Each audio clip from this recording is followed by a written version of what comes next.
En este módulo voy a desarrollar 2 de los 5 síndromes glomerulares nefrológicos que se detallan en esta clasificación. Como vemos, está la normalidad urinaria asintomática, que incluye proteinuria y micromaturia, síndrome nefrótico, síndrome nefrítico agudo, insuficiencia renal rápidamente progresiva y síndrome nefrítico crónico. En particular me voy a referir a la proteinuria y al síndrome nefrótico.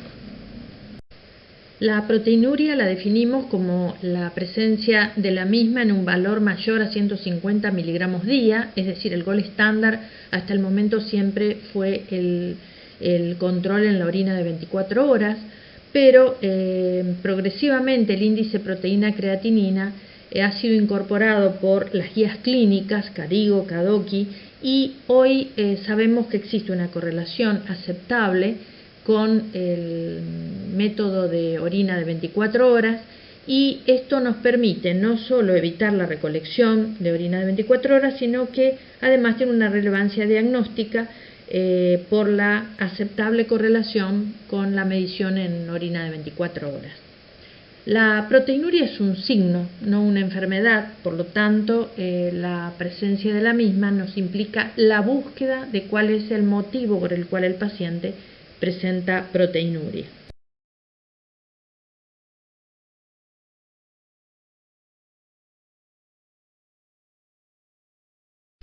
Cuando encontramos la presencia de proteinuria y ésta se descarta que sea transitoria o ortostática y se sostiene en el tiempo, se comprueba en 1 o 2 laboratorios de control que persiste, nos enfrentamos a tener o una patología glomerular o una patología tubular. La proteinuria en sí misma no es una enfermedad, sino un indicador de enfermedad renal. Es un signo marcador y a mayor nivel de proteinuria generalmente hay peor pronóstico y evolución. Es decir, que está determinando en parte la severidad y el riesgo de morbimortalidad asociado. Cuando un paciente presenta proteinuria, entonces debemos buscar la causa.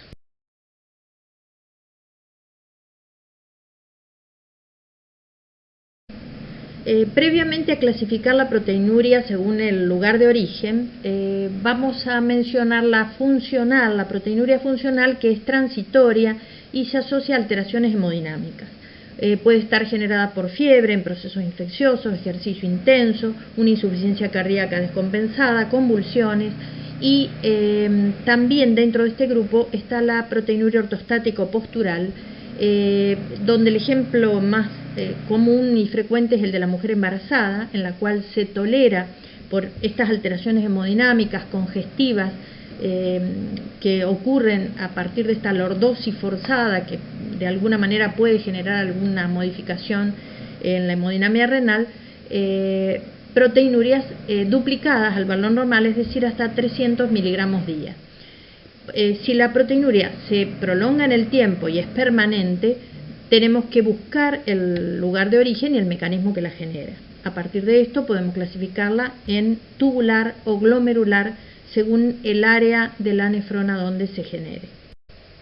Además de cuantificar las proteínas de la orina, nos interesa conocer la calidad de las mismas, el tipo de proteínas que la conforman, que normalmente son albúmina, proteína de Tan-Horfal, que es la secretada en la porción ascendente del asa de Henle, y otras con un peso mediano o menor, como pueden ser la transferrina, las beta-2 microglobulinas, las cadenas livianas, etc. Normalmente lo poco que se escapa de proteínas al filtrado glomerular llegan al túbulo contorneado proximal, que tiene un complejo endocítico de proteínas que se encuentran en la zona del ribete en cepillo del túbulo contorneado y que internalizan a las proteínas que llegan al área del túbulo proximal, generando vesículas prelisosomales que son volcadas a los lisosomas, que realizan el catabolismo de las mismas y la devuelven a la circulación. En caso que el glomérulo filtre un mayor número de proteínas que se escapen al filtrado habitual y lleguen al túbulo contorneado proximal en gran cantidad, este sistema o complejo endocítico se satura y de esa manera aparece la presencia de proteínas en la orina. Aquí en esta imagen podemos ver la proximidad que tiene la base de la célula epitelial tubular proximal con el capilar peritubular, donde a la derecha podemos observar justamente la presencia de glóbulos rojos dentro de la luz de ese capilar, muy próximo a la base de la célula, y de esa manera como la proteína catabolizada puede ser enviada y recuperada a la circulación general. Aquí podemos observar las características cualitativas de la proteinuria tubular, que son de menor peso molecular. Entre ellas está la beta-2 microglobulina, la lisozima, cadenas livianas, alfa-1 microglobulina, la proteína fijadora de retinol, entre otros. La injuria tubular a veces asocia a glucosuria, puede conformar un síndrome de Fanconi con fosfaturia, bicarbonaturia, aminoaciduria, que expresan, según cuál sea la etiología que genera la lesión tubular, un cuadro más o menos completo y severo. La proteinuria, por lo tanto, se asocia a un mecanismo de injuria renal y progresión a la insuficiencia renal crónica.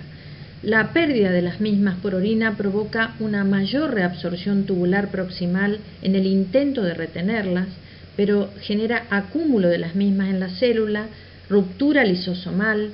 Esta sobrecarga funcional tubular implica generar mayor número de mitocondrias, una vacuolización del citoplasma con una injuria tubular y un mecanismo inflamatorio que conlleva liberación de citoquinas, factores de crecimiento, activación del complemento, que evoluciona a una fibrosis intersticial, a una esclerosis y una atrofia tubular.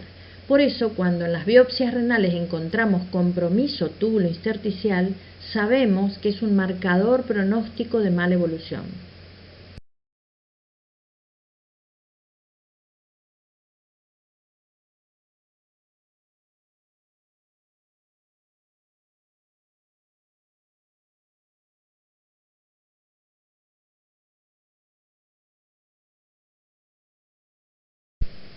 Antes de referirme a las causas específicas de proteinuria, que son las que afectan la membrana filtrante, voy a referirme a la proteinuria que surge a través del mecanismo hemodinámico conocido como hiperfiltración.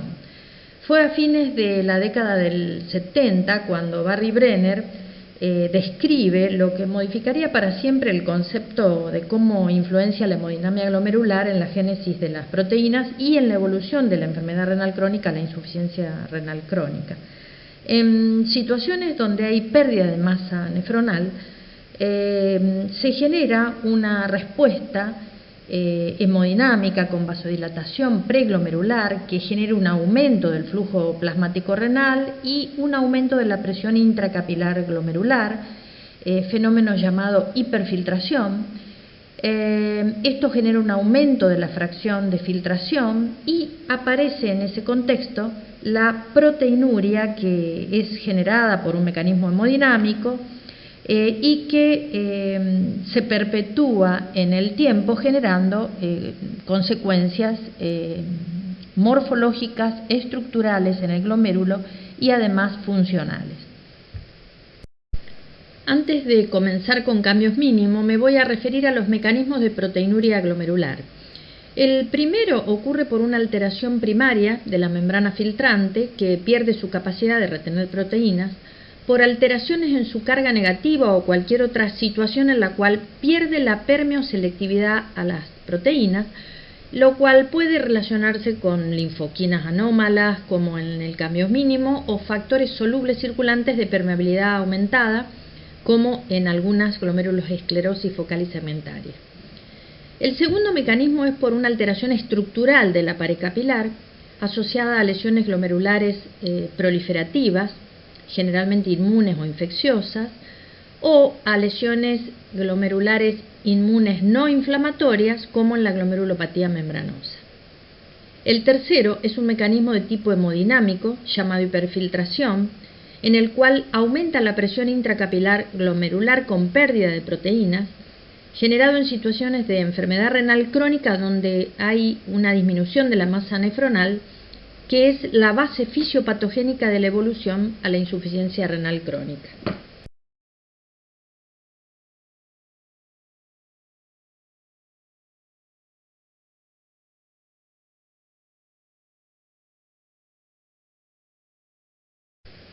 Aquí una microscopía electrónica de barrido nos muestra un podocito, célula con un rol central en el desarrollo del síndrome nefrótico, que posee un cuerpo, prolongaciones mayores y prolongaciones menores, que rodean los capilares glomerulares conformando parte de la membrana filtrante. Tiene una función de alta especificidad y no es capaz de reproducirse, por el contrario, en las podocitopatías puede haber podocitopenia, en particular en algunas glomerulosclerosis focal y segmentaria, pero en otras lesiones focales y segmentarias sí se reproduce, para lo cual debe involucionar a un estado celular de mayor inmadurez y menor especificidad funcional.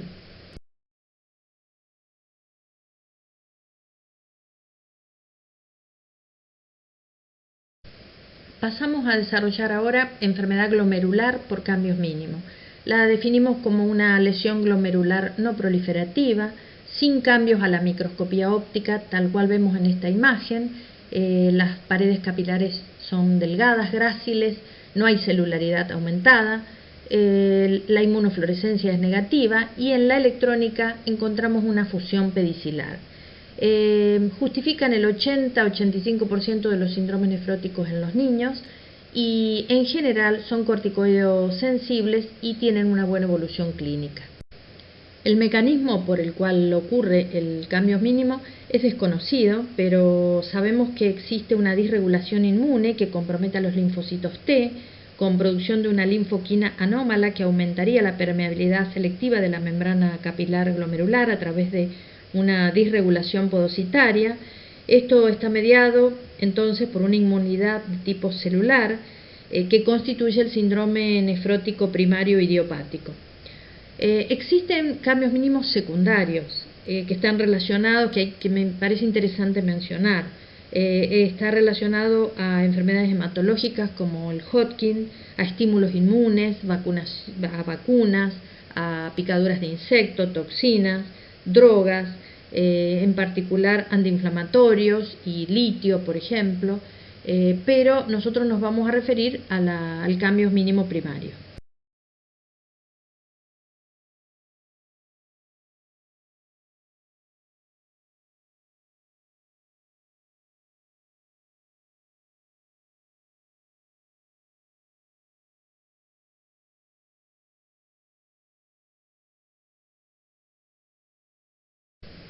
Aquí vemos una microscopía electrónica de barrido donde compara podocitos normales y a la derecha podocitos comprometidos en el contexto de un síndrome nefrótico.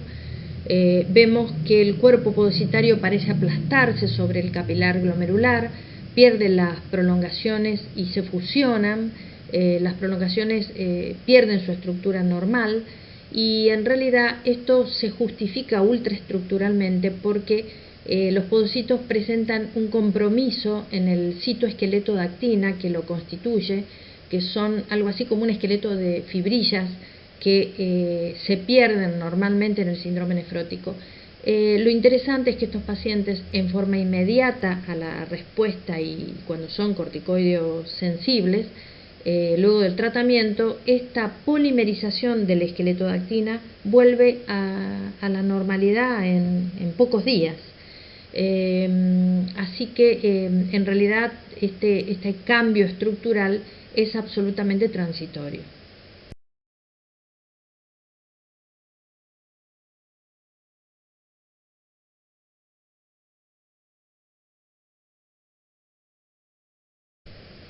En esta microscopía electrónica podemos observar la alteración característica del cambio mínimo. A la derecha observamos la fusión pedicilar, se rompe la estructura normal donde existe un espacio interpodocitario, como lo vemos a la izquierda, en el capilar normal.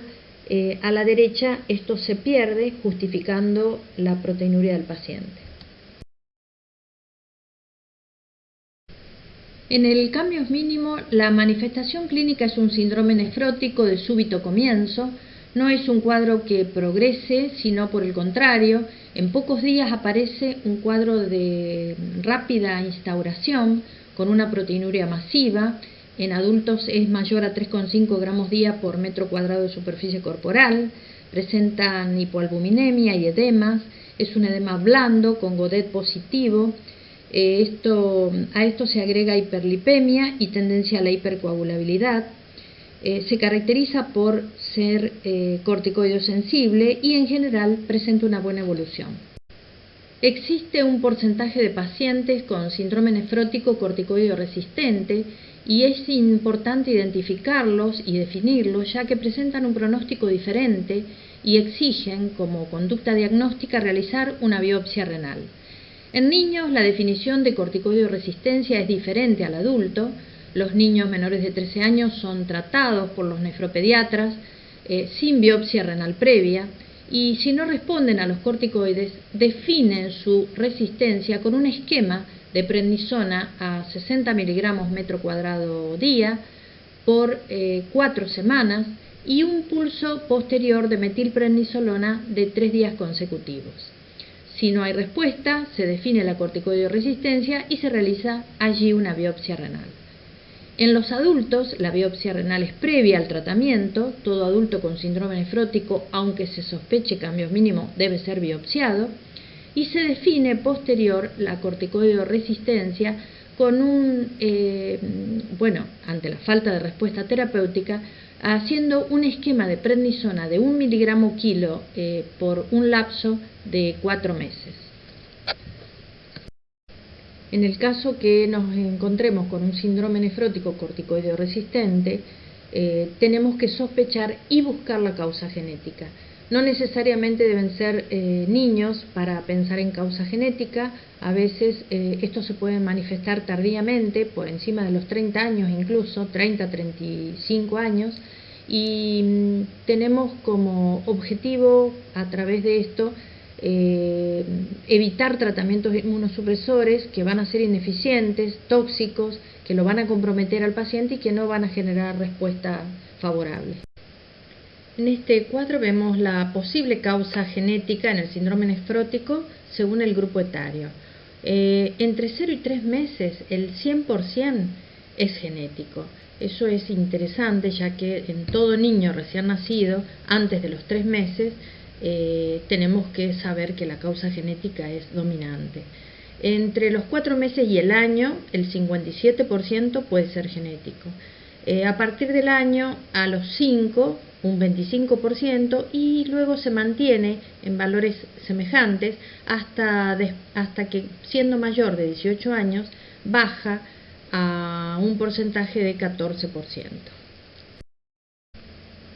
Con esta imagen podemos reflexionar que un elevado porcentaje de los síndromes nefróticos en niños son cambios mínimos y corticoide sensible, pero existe un pequeño número de pacientes que tienen corticoide resistencia y probablemente la causa genética esté subyacente generando estos cuadros que en realidad prolongan el síndrome nefrótico sin respuesta terapéutica, con proteinurias y edemas nefróticos que por supuesto generan un problema a la nefrología clínica y en las cuales no debemos hacer un encarnizamiento terapéutico.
En busca de entender por qué el síndrome nefrótico tiene una retención primaria de sodio a nivel tubular, describimos aquí los primeros trabajos de Perico publicados en el 93, donde él hace una infusión de péptido atrial natriurético a un grupo control y a un grupo nefrótico, que los hace nefrótico a partir de la inyección de adriamicina, y ve que la excreción urinaria de sodio en el grupo control es normal ante el péptido natriurético y el grupo nefrótico no lo hace.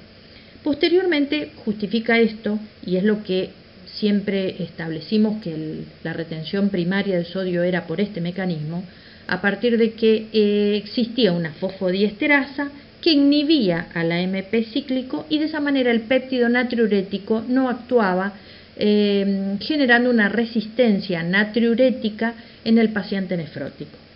Posteriormente, esto fue complementado con nuevos estudios y veamos en la próxima diapositiva qué es lo que hoy explica esa retención primaria de sodio en el nefrótico.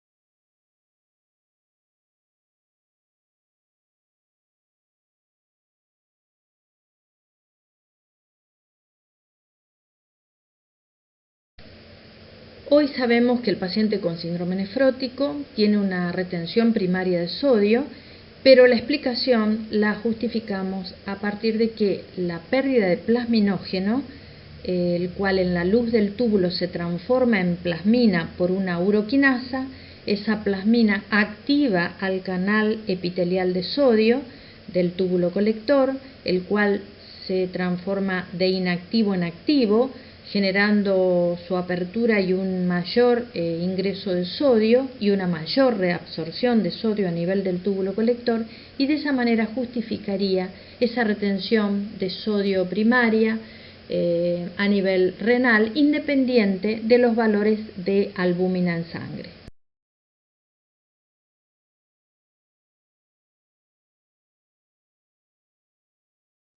Otra característica de estos pacientes es la hipercoagulabilidad. Existe un desbalance entre factores anti y protrombóticos. Encontramos alteración del sistema fibrinolítico porque se pierde antitrombina 3 por orina, también se pierde plasminógeno. La presencia de una albúmina sérica menor a 2 gramos por decilitro aumenta el riesgo trombótico, ya que el hígado, compensando la hipoalbuminemia, aumenta su síntesis y activa de esa manera cadenas metabólicas de mayor producción de factores de coagulación y fibrinógeno. Todo esto predispone a la trombosis arterial y venosa, y la trombosis de la vena renal es una de las complicaciones bastante frecuentes, que pueden encontrarse entre un 8 a un 30%. Otras complicaciones, además de la trombosis, son las infecciones que pueden, por ejemplo, generar una peritonitis aséptica primaria con una mortalidad que llega hasta el 2%. Pueden, además, por distintos mecanismos, hacer una insuficiencia renal aguda que se origina en general por cambios hemodinámicos, los cuales pueden determinar diferente grado de injuria tubular hasta una necrosis tubular aguda. El uso de diuréticos debe ser cuidadoso porque pueden reducir la volemia e inducir una mayor injuria hemodinámica. La otra opción es una nefritis intersticial aguda. También podría asociarse al uso de drogas como los diuréticos o protectores gástricos, o aquello que se indique al paciente, con riesgo en ese caso de hipersensibilidad a estas drogas y generar una nefritis intersticial aguda y falla renal. Y la trombosis renal, en caso de ser bilateral, es otro mecanismo que puede presentarse generando una insuficiencia renal.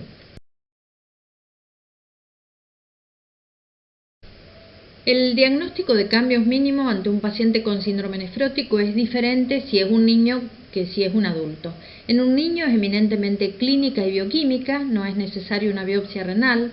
En menores de 13 años los nefropediatras inician tratamiento y posterior a la evolución y a la respuesta toman conducta si continúan con la biopsia.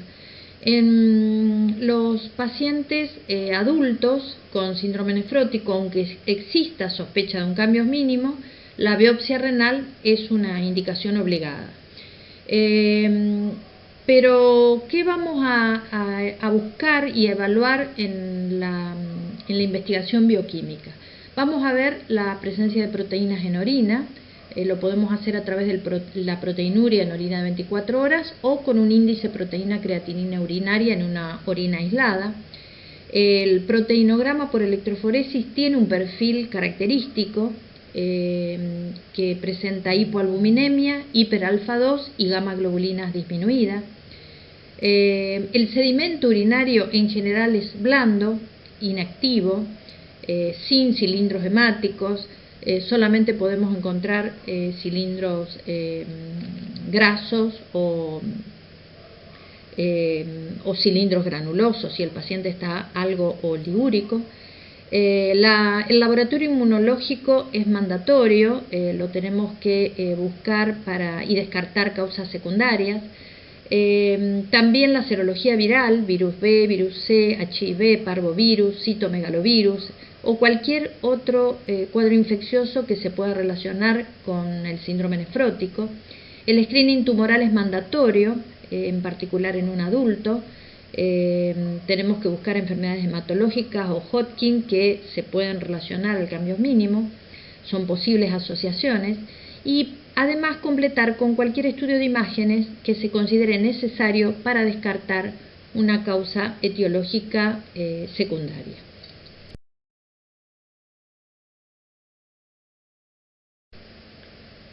¿Cuáles son las indicaciones de biopsia renal? En un adulto siempre, es decir, todo adulto con síndrome nefrótico debe ser biopsiado.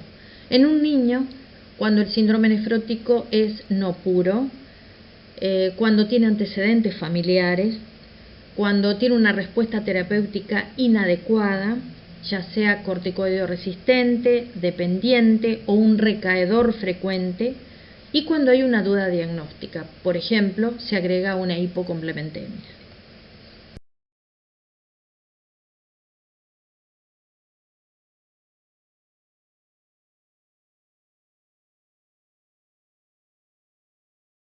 El tratamiento del cambio mínimo lo iniciamos con prednisona a dosis de 1 miligramo kilo día durante un periodo de 8 a 16 semanas. En este caso el paciente puede ser corticoideo sensible, caso en el cual responde, puede ser corticoideo dependiente, que requiere permanentemente dosis repetidas de corticoide para no aumentar los niveles de proteinuria, o corticoideo resistente. En el caso que sea dependiente o resistente, hay una segunda opción terapéutica con el uso de corticoides y anticalcineurínicos, como son la ciclosporina o el tacrolimus, a lo cual el paciente puede responder o no. En caso que no lo hagan, se puede usar una tercera opción terapéutica, como es la ciclofosfamida o el uso del micofenolato mofetil, siempre acompañando a esto la nefroprotección con inhibidores de enzima, ARA2 o estatinas. Se da relevancia especialmente en niños al uso del levamisol como un inmunomodulador. Los nefropediatras lo usan mucho, en particular en los corticoides dependientes, para disminuir la dosis de corticoide y el daño crónico que esto provoca, siempre con la intención de lograr una mejor respuesta terapéutica en los niveles de proteinuria.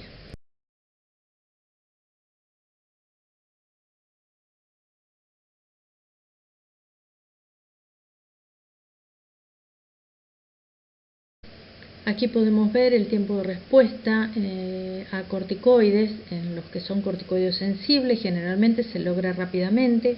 Vemos el cúmulo de porcentaje de pacientes con remisión completa entre la segunda y cuarta semana es alto. Por lo tanto, en general, cuando existe la posibilidad de respuesta, esta es rápida.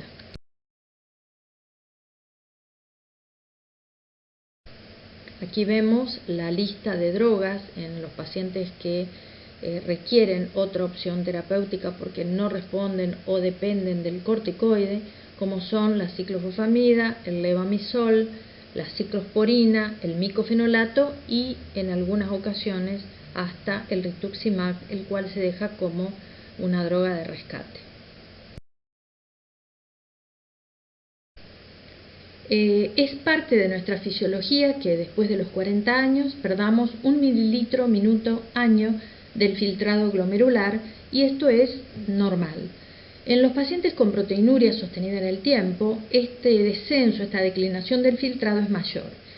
Vemos la relación entre el nivel de proteinuria y esa declinación. Tener una proteinuria menor a 1 gramo puede llegar a disminuir el filtrado en 3 mililitros minutos año. Cuando llegamos a 3 gramos, este puede duplicarse hasta 6 mililitros minuto año. Y en el caso de tener una proteinuria mayor de 7 gramos, observemos que el descenso del filtrado puede llegar a ser de 17 mililitros minuto año, lo cual pone en evidencia el severo pronóstico que significa tener proteinuria.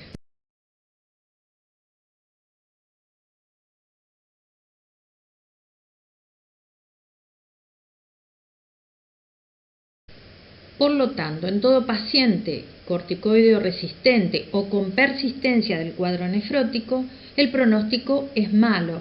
A partir de este concepto, si bien hay características que pueden predecir la evolución en cada paciente y en cada enfermedad glomerular, decimos que el pronóstico está determinado por la respuesta terapéutica que tiene el paciente y la remisión sostenida.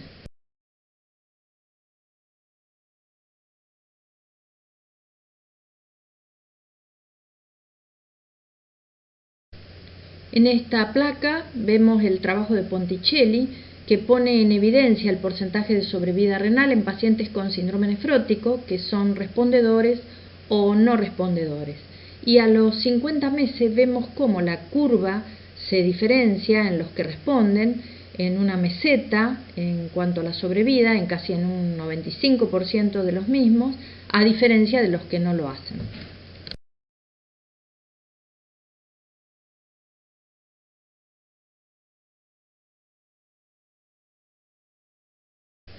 ¿Qué pasa cuando un paciente nefrótico no disminuye sus edemas? Lo primero que tenemos que plantearnos es si existe una resistencia diurética. Las causas son muchas, pero en realidad la primera, la que debemos sospechar e intentar solucionar, ya que depende fundamentalmente del paciente, es la no adherencia a la restricción de sodio en la dieta. La segunda opción es que las drogas diuréticas estén en dosis inadecuada. Sabemos que la furosemida debe ser regulada al peso corporal y a la función renal del paciente. La dosis habitual de 1 miligramo kilo de peso día en caso de falla renal debe ser duplicada a 2 miligramos kilo de peso día. La absorción diurética se puede encontrar disminuida por edema gástrico en el contexto nefrótico. La acción del diurético puede estar disminuida a nivel del túbulo renal. Recordemos que la furosemida, los diuréticos van unidos a la albúmina, la cual está disminuida. Eso hace que se genere una menor filtración de la misma y una menor llegada al lugar de acción, que es el túbulo. En el túbulo hay proteínas libres que se pierden y a las cuales también se une la droga y se pierde por orina. Todo esto conlleva una disminución en la acción de los diuréticos. La respuesta renal también puede ser deficiente por otras situaciones, ya sea la disminución del filtrado glomerular, el volumen vascular no efectivo adecuadamente, que no permita una diuresis adecuada, y drogas que pueden estar alterando el filtrado glomerular y favoreciendo la no resolución de los edemas. Entonces vamos a definir resistencia diurética como la falla en la reducción del edema después de una dosis completa de diuréticos. En el caso que se descarten los motivos previamente analizados, podemos intentar una sinergia diurética combinando 2 o más diuréticos. A la furosemida podemos agregar ahorradores de potasio, en particular aquellos que bloquean el mecanismo primario tubular retenedor de sodio que existe activo en el nefrótico, como son los diuréticos amiloride y trianterene, o también espironolactona. Además podemos agregar tiacidas y generar así un bloqueo tubular mayor con la posibilidad de que en estas instancias el paciente responda.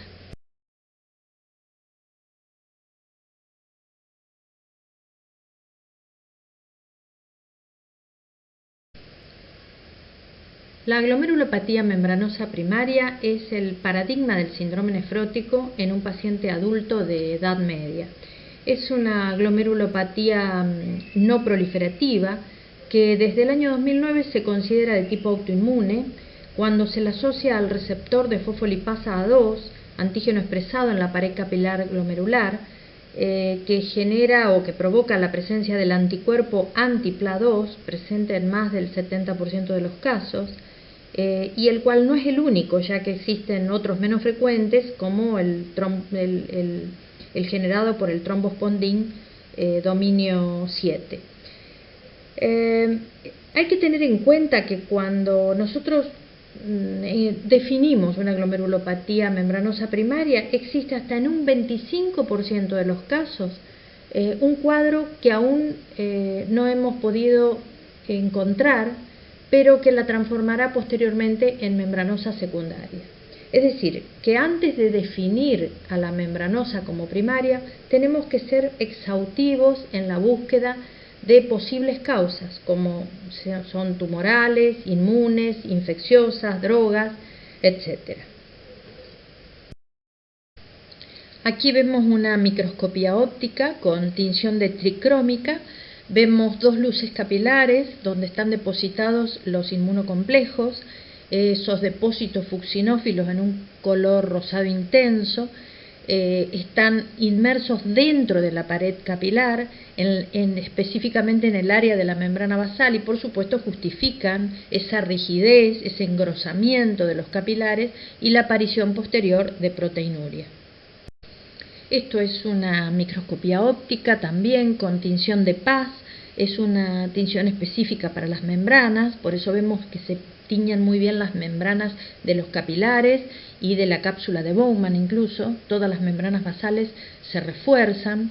Podemos a partir de esto observar cómo los capilares están rígidos, con una pared engrosada a expensas de ese depósito que hoy les hablaba, pero lo que no observamos aquí es celularidad aumentada, es decir, no hay hipercelularidad, ni propia del glomérulo ni externa que esté infiltrándolo, es decir, es una glomerulopatía claramente de tipo no proliferativa, pero con un gran compromiso de la pared capilar que obviamente justifica el cuadro nefrótico.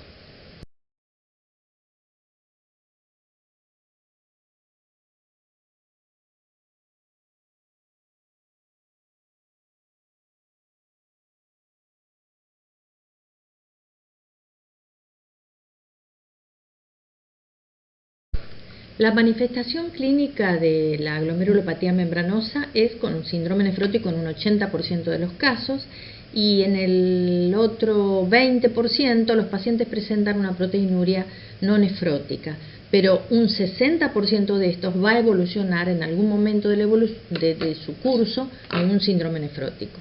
El 30% presenta una microhematuria, y la hipertensión arterial no es un problema significativo. En general está presente en un 20% y cuando lo está es de fácil control. Pero un 20% de estos pacientes evoluciona a la insuficiencia renal crónica en forma lenta a lo largo de los años, por lo cual tenemos que tratar de identificar a ese grupo de pacientes de riesgo en la progresión. ¿Cómo dividimos clínicamente a estos pacientes? En bajo, mediano y alto riesgo.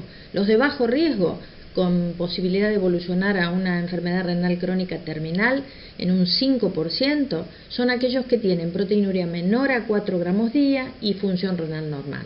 Los de alto riesgo, es decir, ese 20% que puede evolucionar a la cronicidad, son aquellos con proteinuria mayor a 8 gramos día y una función renal alterada al momento del diagnóstico.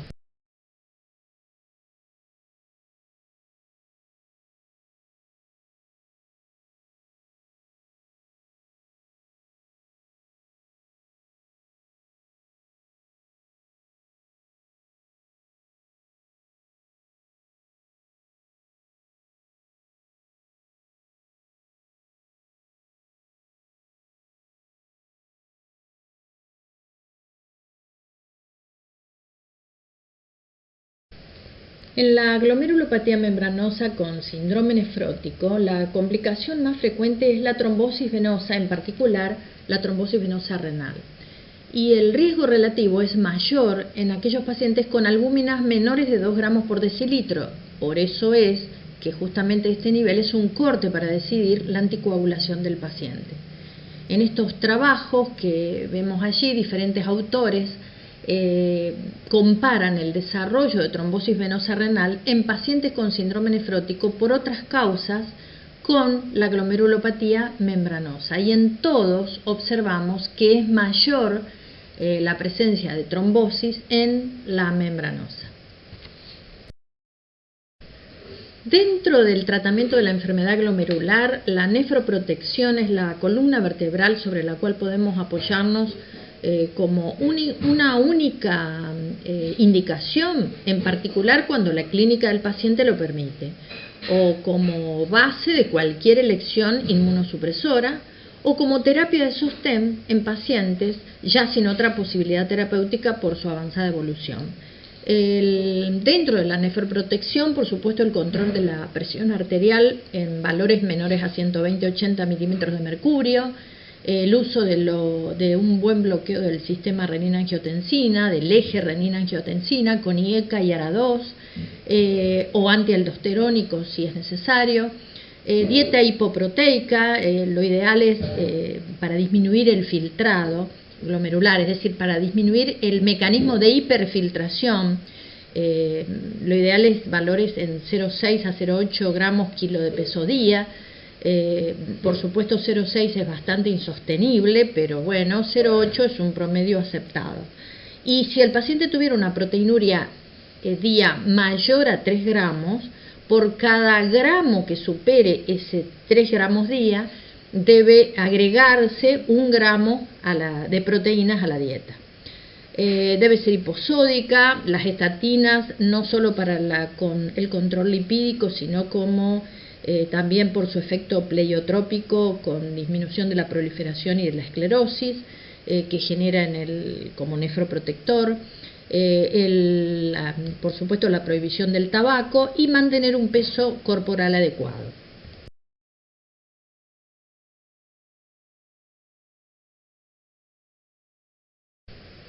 Aquí analizamos el efecto que se genera con la reducción de la proteinuria sobre la progresión de la enfermedad renal crónica. La proteinuria la vamos a reducir a través del control de la presión arterial y de la dieta hipoproteica, es decir, restringida en proteínas. Y observamos que por cada gramo que disminuimos la proteinuria en orina de 24 horas, logramos enlentecer la declinación del filtrado glomerular en 1 a 1.3 mililitros minutos año. Por otro lado, en este gráfico se analiza el efecto que tiene un bloqueo del eje, ya sea con ARA2 o con IECA, sobre la evolución de la proteinuria. Observemos que tanto un grupo de drogas como el otro, tanto los ARA2 como los IECA, ambos por igual logran una disminución de la presión arterial en forma similar, en cifras semejantes, y con respecto a la disminución de la proteinuria lo hacen también en forma semejante, y que la dosis de los ARA2 de 100 miligramos es semejante en el efecto a los 10 miligramos del IECA. Es decir, que ambas drogas tienen una excelente respuesta en justamente el objetivo de la nefroprotección.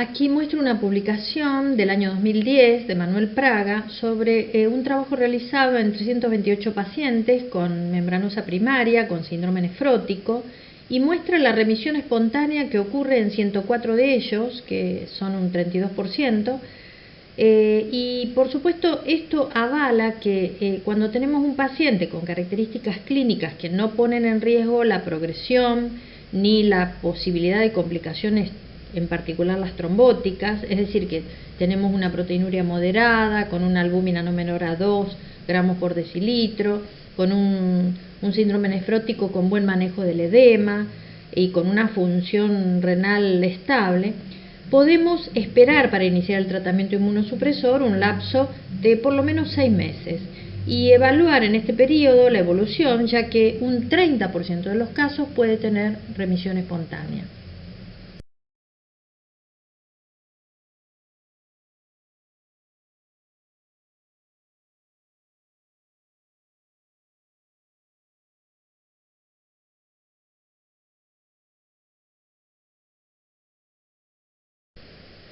Resumiendo entonces, ese paciente que tuvo un manejo conservador durante un lapso aproximado de 6 meses, con un seguimiento estrecho por la posible remisión espontánea hasta en un 30%, que luego inició un tratamiento con esteroides y ciclofosfamida, supongamos que a los 12 meses no logró respuesta, podemos pasar a la segunda opción terapéutica, que son los anticalcineurínicos, ya sea tacrolimus o ciclosporina, los cuales no pueden ser dados durante más de 12 meses, entre 9 y 12 meses. Ese es el lapso deseable por la posibilidad de nefrotoxicidad que inducen estas drogas.